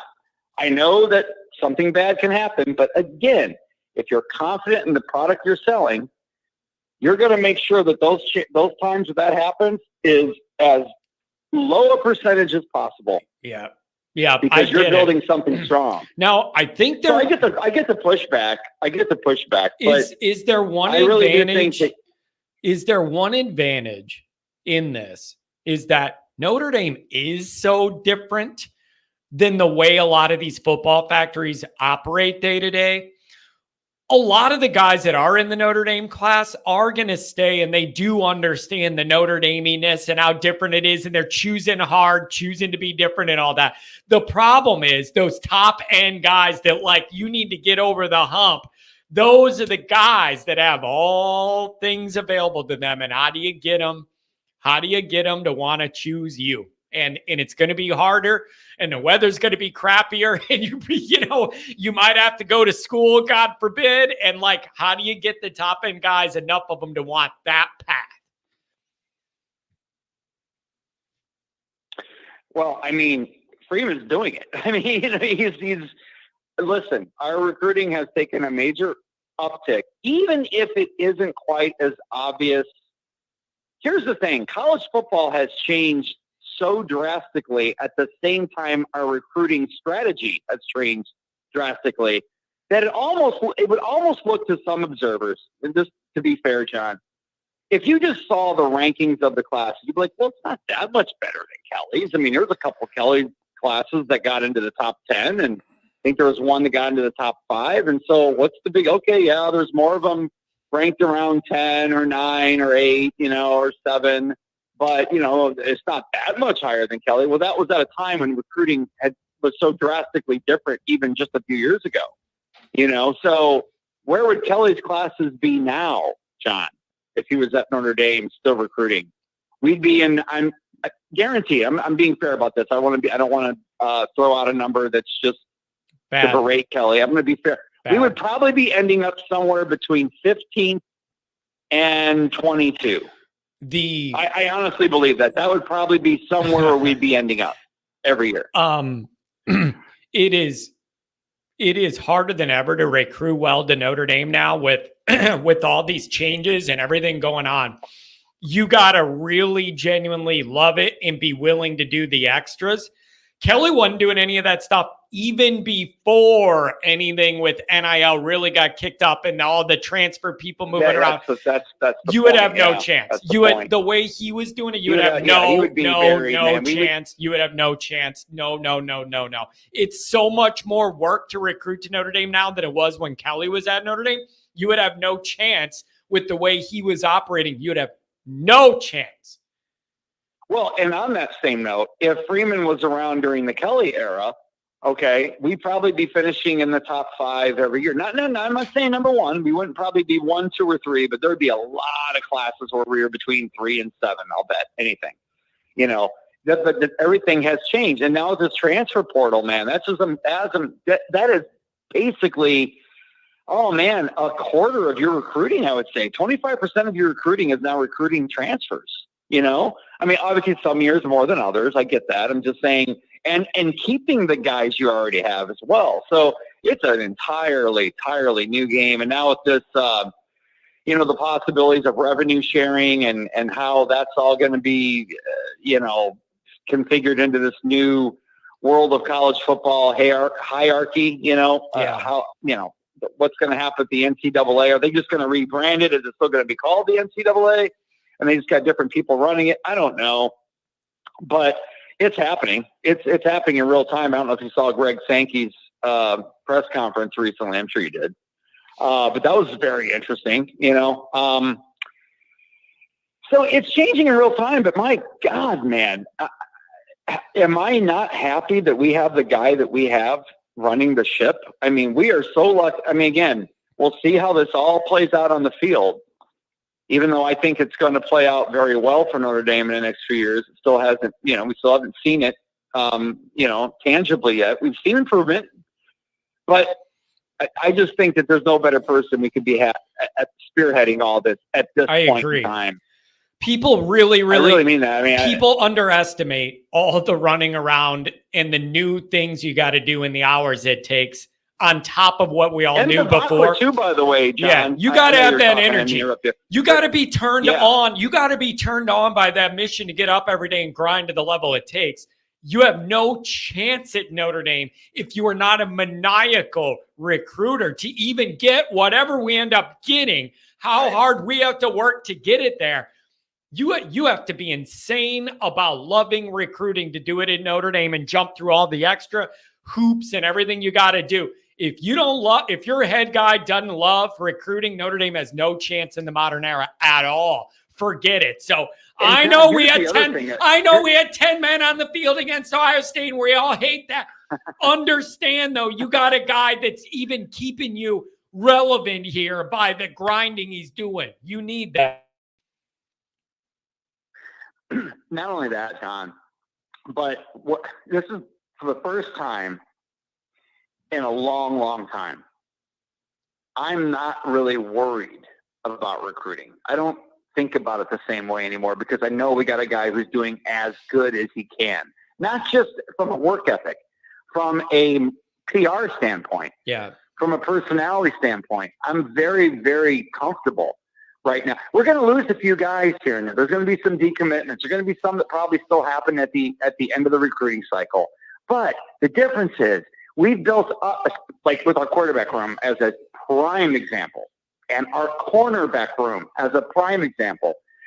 We've built this thing up enough now where if that does happen, we got great options right behind them in that room that we didn't have before.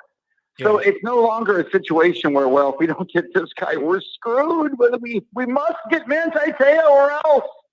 Yeah, there's a few Manti Te'os being recruited in every class now. You know, even if we're not getting them, there are now options. Yeah, it's a changing world. You need a guy that's modern and has the energy and the drive to want to do this and not look at it as a negative, but to get into it. We're in a good spot with that, Rodney. Let's see how we finish out this class.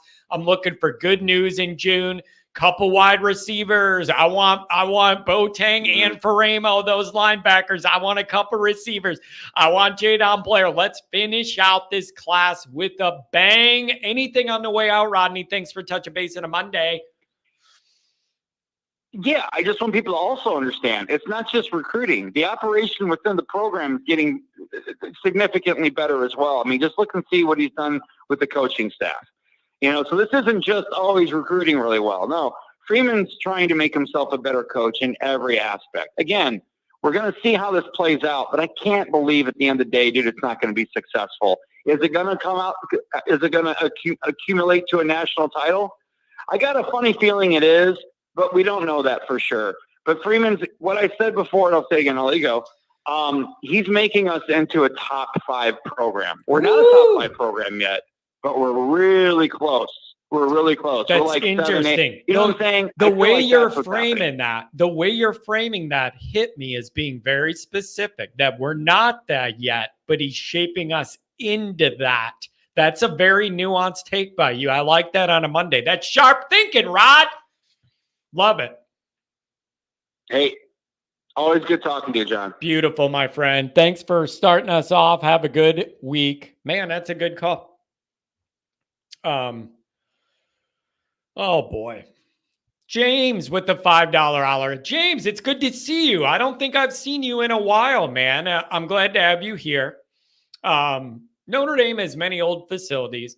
Glad they're building the new practice facility. I just wish they would build the new baseball stadium. Here's the question I have, and I don't mean this to be rude at all. I don't know the dynamics. I have a genuine question, and it is,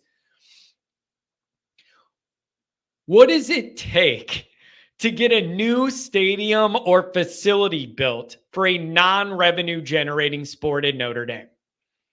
Chief, that's kind of where I'm getting at. That's my question. Now, you got to understand, chatters, James works at Notre Dame and has familiarity with all these different locations and all the facilities and getting in and out of them. So this is a topic that's relevant to James's life in a way it isn't to mine.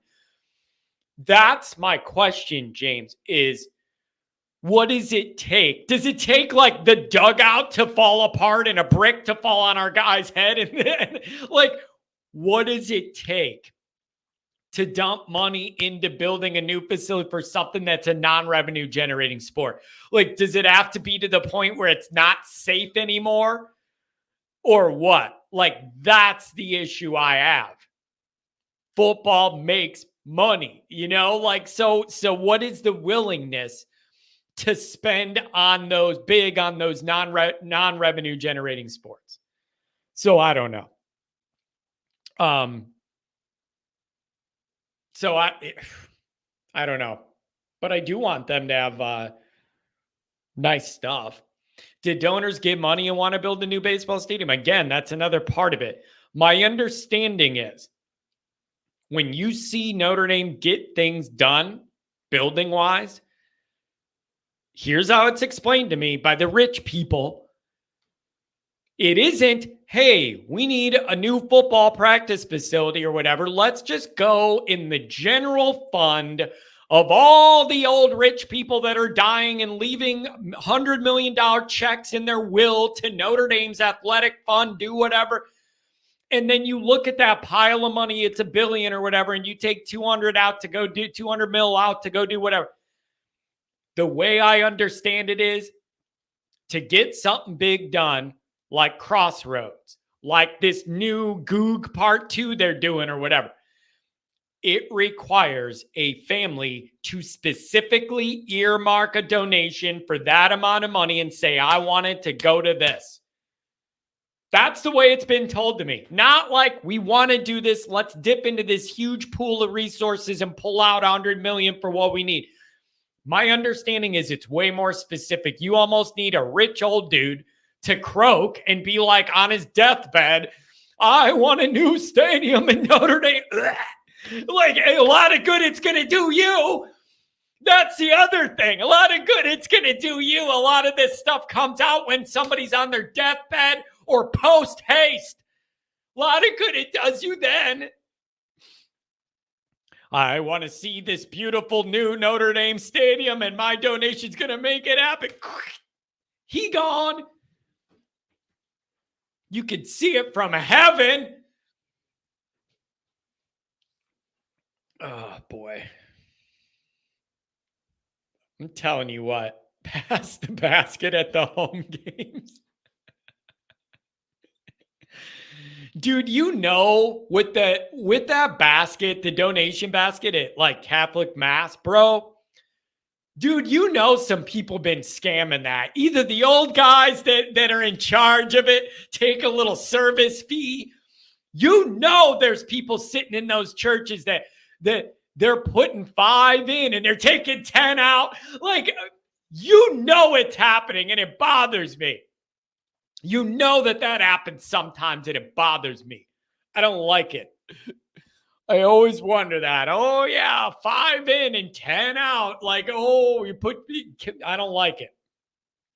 Pretty soon it's just going to be digital. Cash app the church your donation. Joshua Finn, I used to take a little bit out, baby. Well, at least you were in church so you could apologize for your sins. Oh, here's another question is.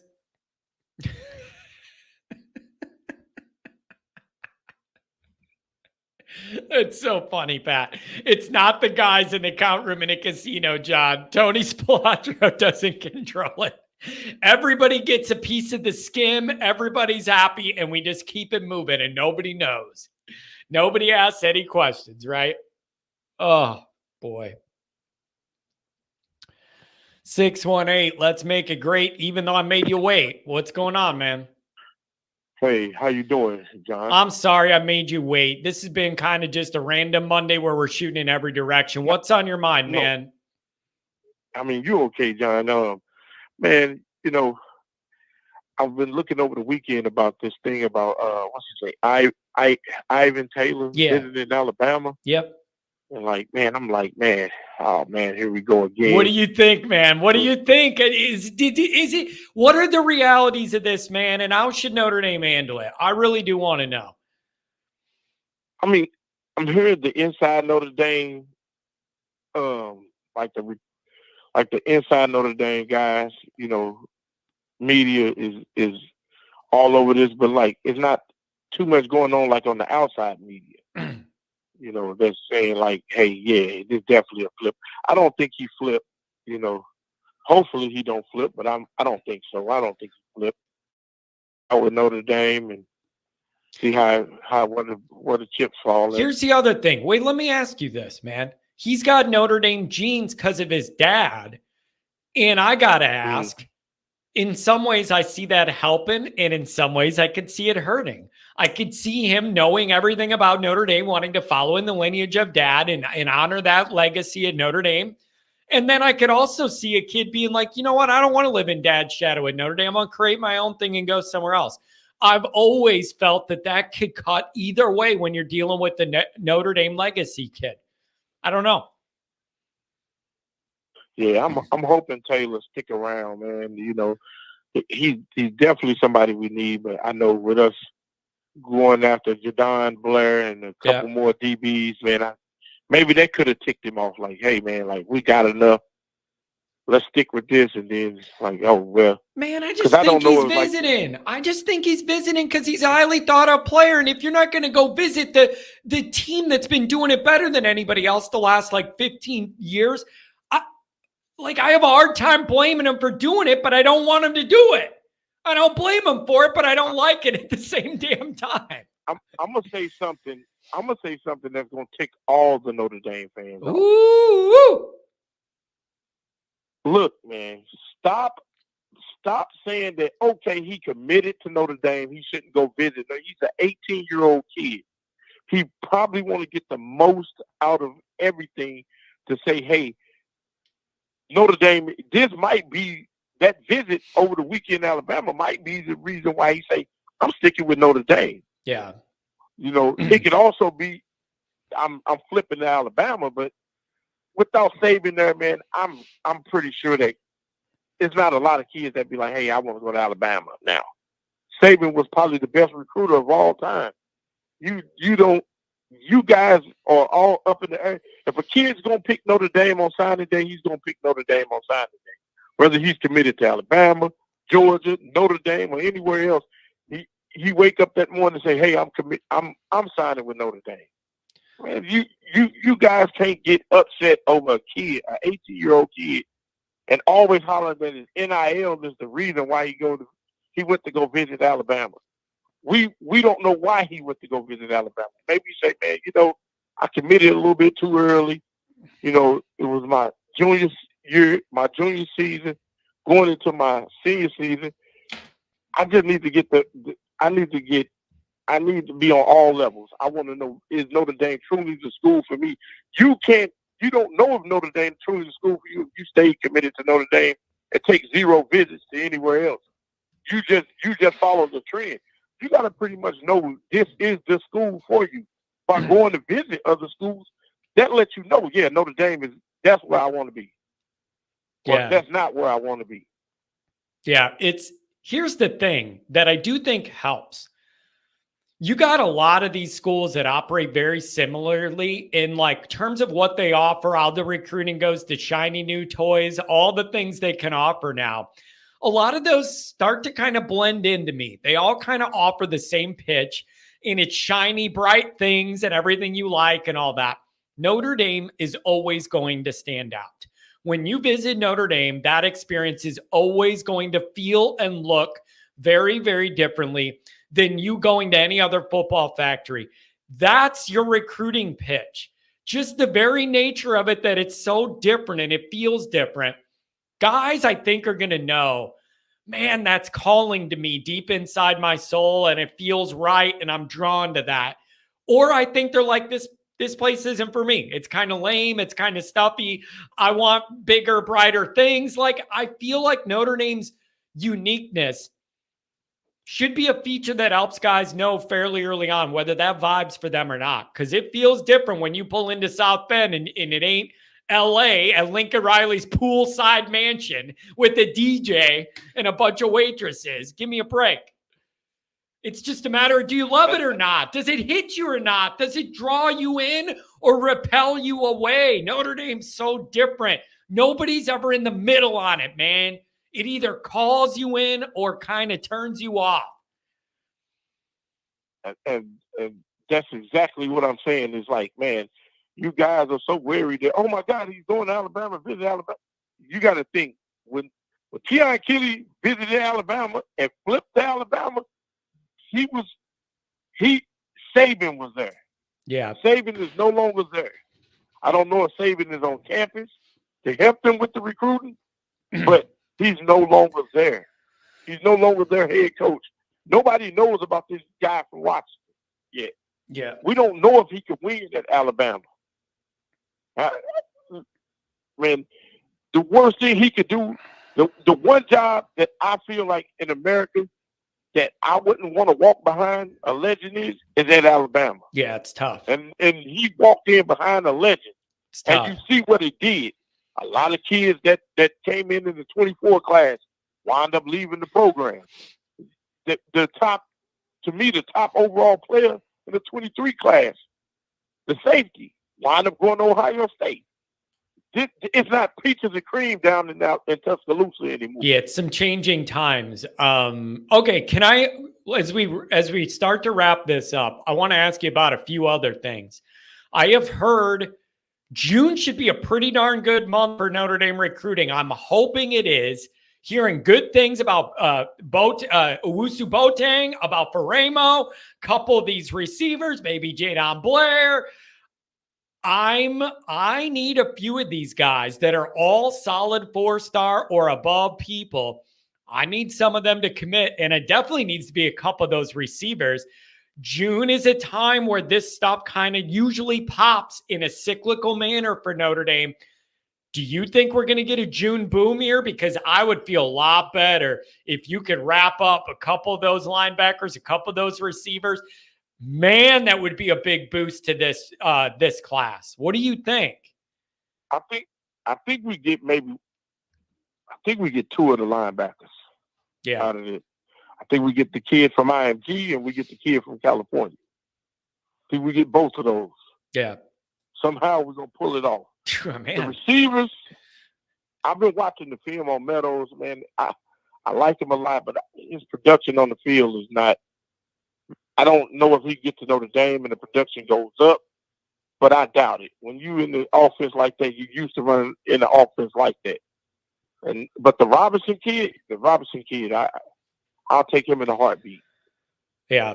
You know, he's big, he's fast. I'll take him in a heartbeat. Yeah, man, it's gonna. I don't know. It's weird how the timelines and everything have changed, and everything's sped up with the calendar. Everything's sped up with the calendar. Notre Dame's timetable is a lot quicker. The class is filling up a lot quicker than we're used to with so many guys we have.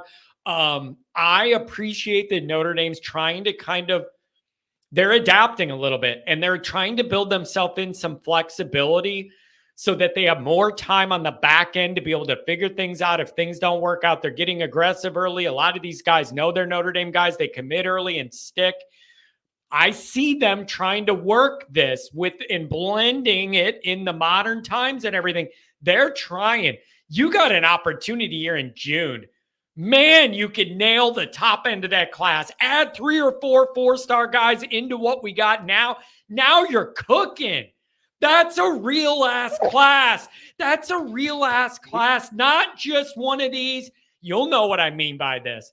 Not one of these. It's a good class for Notre Dame. I hear that a lot in my life. Well, it's a good class for Notre Dame. I don't like that little added thing at the end there for Notre Dame because we're playing everybody. It isn't just us against us. It needs to be a good class because it's a good class, not just for Notre Dame. It needs to be good. It's a good class for everybody. And I'm just and another thing I want to say, man. Well, I want 2 of the receivers. You know, you need. It ain't even a want. It's a need. You need that. Like you need. I want 1. I want 2, and I want 3, but I'll take 2. Yeah. And if we could get Robinson or Meadows, we need to on the kid Taylor from Chicago, man. We need to get him to slow down. Don't commit over the summer.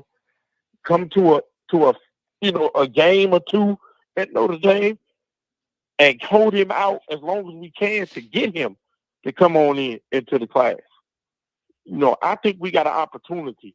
Because let's be honest, John. What do receivers do at Georgia? What do they do at Georgia? Yeah. The only one that I'll be afraid if I'm Notre Dame that he's going to visit is Ohio State. And that's because they actually produce first round wide receivers. But the kids out the Midwest, they haven't did too well with. Yeah. They do well with kids from other regions. They don't do well. And that's one of the reasons why I say, okay, maybe Ohio State will be out the mix. You know, man, but, it's going to be interesting. And I'm telling you, June is a time for some of this stuff to pop. So I want to see what happens there. I'll feel a lot better if you get 1 or 2 of those backers in there, a couple wide receivers. This class is going to be able to hold its own. Anything else, man? I appreciate you on a Monday morning starting your week off here, man. I really do. The last thing I want to say is, man, fans, quit worrying about Deuce Knight. Deuce Knight is 100% committed to Notre Dame. I like that. The Ole Miss situation, man. He might entertain it. If you're an 18-year-old kid, you would entertain all that too. Yeah. You don't know what these kids going through. That means you've never been recruited. I understand what these kids are going through. Because I'm going through it with my own son, and I went through it myself. So you guys got to quit worrying. Quit down and, oh, man, they're going to come through and take it from me. Stop listening to Ole Miss. He haven't said anything about, man, I'm thinking about decommitting to go to Ole Miss. Every interview you hear him, he's 100% Notre Dame. Yeah, he is. He says and does the right things, and he's out there recruiting other guys to come, and he's on Twitter doing that. He's repping Notre Dame gear at these camps, whatever, man. I'm hoping it stays that way. A really good call to start off the week, man. I appreciate you. Have a good rest of your Monday, okay? You too. Take care, man. And you know what else? Sometimes his phone line sucks. It was perfect today. Absolutely perfect. 574, last caller of the day. What's going on? Thanks for joining the show on a Monday. How's it going, John? Oh boy, look who it is. You're back. It's been a while. How are you? It's good to be back. I mean, sitting on campus right now. It's a beautiful day here today. I want to know what's going on campus these days. You're my little connection to that world. What else is going on here with the baseball team? What's going on campus? Well, Notre Dame won the lacrosse national championship, and now campus is pretty much empty until the students come back in August. Yeah. And you know what? I got to tell you, and I know you'll be able to relate to this because you're on campus almost daily. I really enjoy getting to campus in the middle of the summer. It's just peace. It's tranquil. It's not chaos. I don't have all the stress of like a football situation. It's very fulfilling for my soul to get to campus in the summer when everything is more laid back. I really enjoy it that time of year. Even if it's hot, I don't care. Sweating's good for you. It doesn't bother me. I love it, man. Good time of the year over there. Oh, for sure. This is the best time of year to be on campus. I mean, the students are fun when they're around for sure, but let's be honest. I worry when I see the students because I know they have exams the next day, and people worry about the students not showing up for sports. I'm like, it's because their classes are insanely hard. This is a hard school to get into. They had a 15% acceptance rate. Yeah. I'm with you. Now, wait, here's another question I have for you. Since you're around campus every day, have they started the Goog Part 2 or whatever they call in the new facility? I hear they're getting going there. What can you tell us about the progress there? Well, they closed the road. They're going to rip out the tennis court, and then they're going to put it up. I haven't been over there in a bit because obviously it's all been torn up. I mean, I'm going to get picked up by my mom in a little bit, and everything is torn up. Like this is the season called construction because there's two seasons at Notre Dame. There's winter and construction. Yeah. Yeah, it's going to be interesting. But I hear good things about the plans for that, and everything's going well, and I'm here for it. So, how did graduation and all that go? I mean, do you guys have anything to do with that on campus, just with coordination and all that? How did all the services go? We don't just do Notre Dame graduation. We do all the local high schools around here. So that's always fun because a lot of the kids, they've never even been to Notre Dame's campus before. Yeah. You get the crowds. I do like more that. Random, like I say, the random. Yeah, that's really nice. Notre Dame should do more events like that because we need to get some more random locals who usually are IU because most people around here, believe it or not, and this is going to buzz a lot of people, are Indiana Hoosier fans because the tuition is cheaper. Interesting. Yeah. I don't know, man. It's summer's a weird time over there. It's like the calm before you know that storm's coming in fall. Like it's that calm, but pretty soon it's going to be wild. I don't know. So what's on your mind regarding the football here? I got a question for you. Here's a good one for you. You'll like this question because of how you working in Notre Dame and how connected you are to this. You'll appreciate this. How happy are you for Tyler Buckner that he left and got to experience something else, came back home, his heart was in South Bend, pick up a championship ring with lacrosse, and is now going to be able to help with football? How happy are you for him that all roads lead back to Notre Dame when you got that love in your heart for the place? Oh, for sure. I'm very happy because I saw a young, bright star playing quarterback and he got injured against Cincinnati, and I was like, oh boy, I didn't know if his leg was going to be messed up. I didn't know if he was going to walk after that injury because he was hobbling off the field. I just felt so bad for him that day. And to see him come back after a stint in Alabama and win a championship is just unbelievable. It's been a crazy 4 years. Yeah, it's what a wild journey, man. But good for him that he wants to come back. It isn't the easiest thing in the world to go try something else and then kind of have to publicly admit it didn't go great and you're coming back. But everybody seems open to it, and he's a good kid, and just a lot of bad luck and bad timing for him at Notre Dame. But a really good guy, Notre Dame guy. That's just a testament on how well educated and how just a smart, nice kid Tyler Buckner is. Because most kids would have just given up after Alabama and said, "Oh well, I'm just going to stick it out at Alabama." No, he decided to go back to Notre Dame. That just shows Buckner is just wise beyond his years.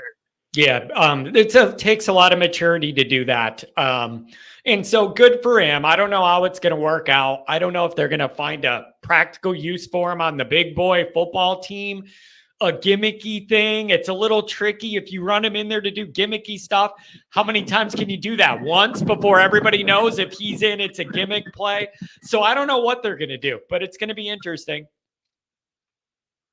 I think what they have to do, what they do is they'll put him on the roster, but he won't start, but they'll use him in case someone gets injured. Because let's be honest, football is a long season, and players get injured, and you need players. So that's why they keep them on the active roster. Yeah. Man, it's going to be really, really interesting. Do you have any early thoughts on our visit to Texas A&M?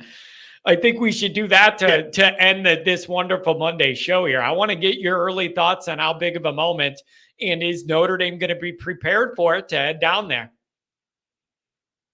This is a huge game. This is the biggest game of the season. And I mean, and let's be honest here, Notre Dame's got to win that game because I'm going to be honest, their schedule wasn't very good because Notre Dame just came out with the NBC schedule. They only have one night game against Florida State. Yep. And I looked at the schedule, and there's a bunch of games after that, like that Virginia game. It's like, who wants to show up if Notre Dame has 3 losses on the schedule to Virginia in November? There's infinitely better things to do. Go think about Thanksgiving with your family if they have 3 losses. Yeah. It's a big moment. And it is your next big chance to kind of move the needle a little bit. And the last one you had was Ohio State. And we all know how that went. Now is your chance to try and make amends. Go down there, show that this is different. Notre Dame can hang with the SEC roster, whatever. Go down there, beat your old friend Mike Elko, and then we got something cooking. Yeah, they need to take care of business this first month. It's not just Texas A&M. It's really all the games in September. You got 3 home games. You got to get it done all 3 of those day games. You got to be prepared to be out in South End at 3:30 in the afternoon to win 3 huge games, and then you got to be Purdue. That's always a tough game because that place gets crazy. Even though it's a day game, that place is going to be all the people in the Southern Indiana who don't like Notre Dame love to go to that game and just drink beer, and they love to taunt the Notre Dame fans. You got to be ready for that atmosphere because they don't care. Yeah. It's you got to protect your own, and it's going to be loud. Let me ask you this. This will be the final question of the day here, and I think this is perfect. As somebody who works at Notre Dame and in that stadium sometimes, how special would it be for you to be able to work and report to Notre Dame Stadium in late December for a home playoff game? How awesome would that be for you? I have no idea what to expect, but if it's a snowstorm, and let's imagine we're playing Ole Miss, for example, the team we just said, it'd be a great atmosphere. I would be going crazy because this is Indiana. It's freezing cold. There's not going to be many people coming up from Ole Miss. It's Christmas. It's going to be fantastic. My family's all going to want to get tickets. So it'd be great. Yeah, it would be truly historic. And if you could win it, it would be an incredible moment. Something totally new for Notre Dame. Christmas. Oh, it'd be the best Christmas. Nobody would need anything else. All of our people, you won't need to ask Santa Claus for anything else. He already delivered. That's what I need, man. I'm sure people will be dressed up like Santa Claus. I'm telling you, they can dress up like whatever they want. I want that game. I want it to be cold. I want Rudolph flying around. I want all of it. That's what I'm here for. Listen, really good to touch base with you. I'm glad you're doing well. You know what? I'm going to be on campus again. I don't know if you'll be around next Friday. Is it this Friday? Yeah, it's this Friday. Jack Sacco's giving a talk, the Play Like a Champion, something benefit. I don't know, but he's giving a talk on campus. I'll be in town Friday. So I'll be in town Friday afternoon. I don't know what the plan is. Walk around, then go support Jack when he gives his keynote address. So maybe we'll see you around. Okay. Sounds good, John. Have a good one. Thank you for the donation, and really thanks for the call. Appreciate it. Have a good week. Take care now. You too, John. Have a good one. Have a good one. Oh, I'm telling you guys what a well-rounded episode on a Monday morning. Holy crap. You never know where you're going to go. You never know what direction we're going to go in. I'm going to say this, though. I think I'm missing with YouTube. I feel like I need a food show.